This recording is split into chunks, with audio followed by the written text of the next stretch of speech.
Est-ce qu'il y a des questions dans la salle? Bonjour, dans cette approche interdisciplinaire, est-ce que vous trouveriez intéressant de travailler par exemple avec des développeurs de jeux vidéo, au sens où le jeu vidéo par exemple propose la simulation d'un modèle et y ajoute en plus d'une compréhension très imagée ou abstraite la capacité à expérimenter directement avec le modèle, donc il y a une sorte de puissance pédagogique qui peut-être s'y logerait.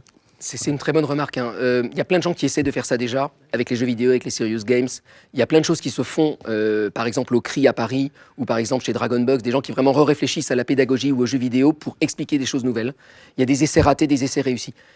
Il y a une difficulté, à mon avis, avec le jeu vidéo, c'est que si vous voulez faire un jeu vidéo qui permette d'expliquer la science, il faut qu'il soit aussi bien que le dernier World of Warcraft. Sinon, les jeunes se disent « Oh là là, le jeu ringard qu'ils sont en train de nous mettre ». Et donc, il y a un problème technique qu'on a moins avec les autres productions, qui est que soudain, il faut quelque chose de top qualité en jeu vidéo. Dès que vous vous comparez à ce qu'ont, par exemple, le public lycéen par ailleurs, il va comparer les trucs. Le cirque, il n'a pas grand-chose auquel le comparer. Donc on est dans un domaine un peu protégé. Donc moi, un petit peu par prudence, pour l'instant, je n'ai pas été vers le jeu vidéo parce que je n'ai pas encore trouvé les bonnes approches ou les bons outils qui permettraient vraiment soit de révolutionner la façon d'expliquer la science, mais que le jeu vidéo en plus soit d'une incroyable qualité. Mais je pense que c'est une piste en or et qu'il faut absolument l'explorer avec les moyens. Est-ce qu'il y a une autre question? Bonjour, merci beaucoup pour votre présentation.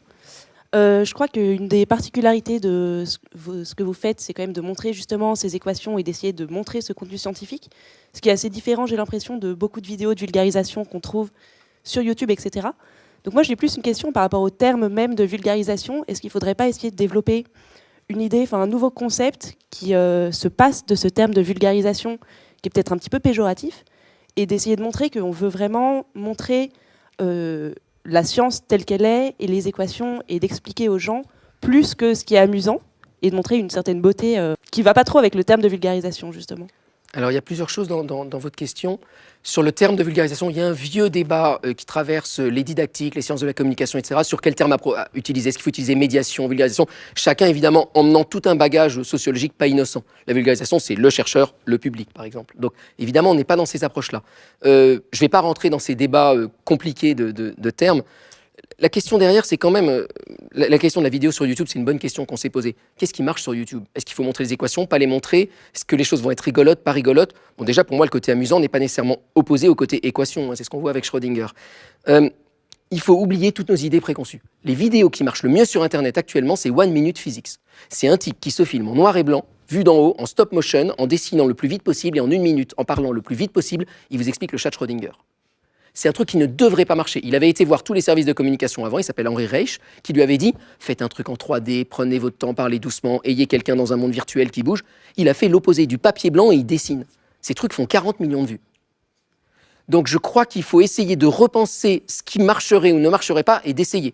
Mon point de vue, là c'est un point de vue de chercheur pour le coup, c'est expérimenter, essayer des tas de nouvelles formes, avec les équations, sans les équations, essayer des tas de nouveaux formats, les tester, et essayer de voir ce qui marche pas et qu'est-ce qui se joue quand on est en train d'essayer d'expliquer quelque chose ou de donner à voir une façon de faire. Je ne sais pas si on appelle ça de la vulgarisation ou pas.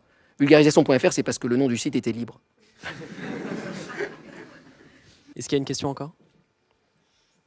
Alors nous, on aurait une question.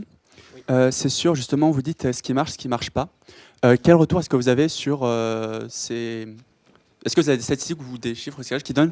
Est-ce que ces différents moyens de donner la physique autrement ou d'autres sciences marchent justement? Par exemple, est-ce que vous avez des retours sur ce qui se passe dans les lycées, etc., avec les programmes, etc.?